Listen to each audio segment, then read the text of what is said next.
Welcome back to GMA3. This summer, the world is seeing unprecedented heat waves, flooding, and generally extreme weather. And in Washington, one meteorologist turned politician is looking to combat that extreme weather with legislation and education. And here to tell us more is Congressman Eric Sorensen. Good to see you this afternoon. Good to be on with you. All right, so how has being a former meteorologist helped you get things done across the aisle? Well, I think we need better communication that's based on science, data, and values. I was a local meteorologist in the congressional district that I now serve for 17 years or so. And so the people got to know about the information that I was providing, and it was trustworthy.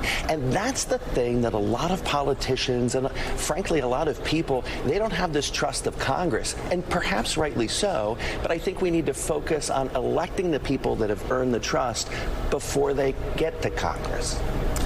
Your constituents, a lot of them are farmers. Those are the people really on the front lines of all of this. What are they telling you is their biggest concerns, the biggest threats that they're facing right now?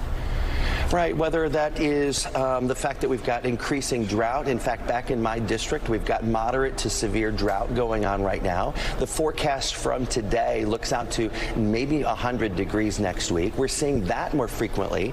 8 out of our top 10 floods on the Mississippi River that borders my congressional district, 8 of the biggest floods have happened since the Great Flood of 1993. So our farmers are seeing these things in real time.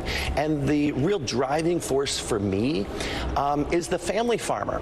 Congressman, you wear a lot of hats. You're a member of the Space Subcommittee and recently visited NASA's Earth Information Center.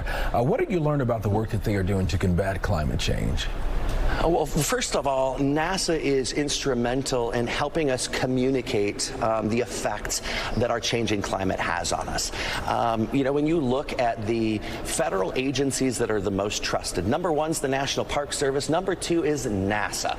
And so we need to make sure that as we collect the data from NASA, that people like me or other meteorologists are able to digest that information and then connect our viewers, connect our constituents and our neighbors with that information so that we can all make better decisions.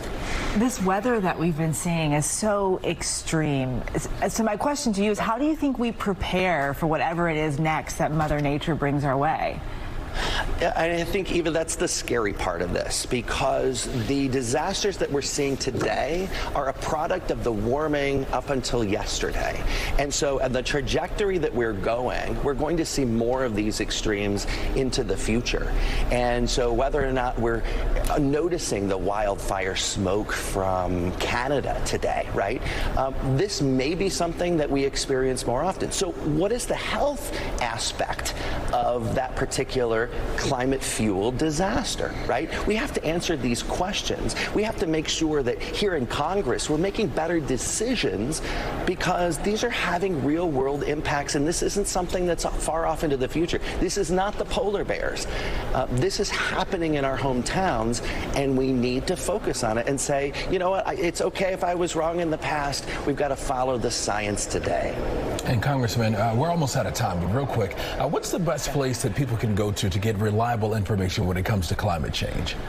Yeah, I would say your local meteorologist. And speaking from somebody who was on television, connecting my local viewers for 22 years, local meteorologists are going to be the experts for the particular area. And so I would encourage people to reach out to their meteorologists, reach out to their television stations and say, I want more reporting on the science, not the opinion, because local meteorologists earn the trust of the people by telling them the truth.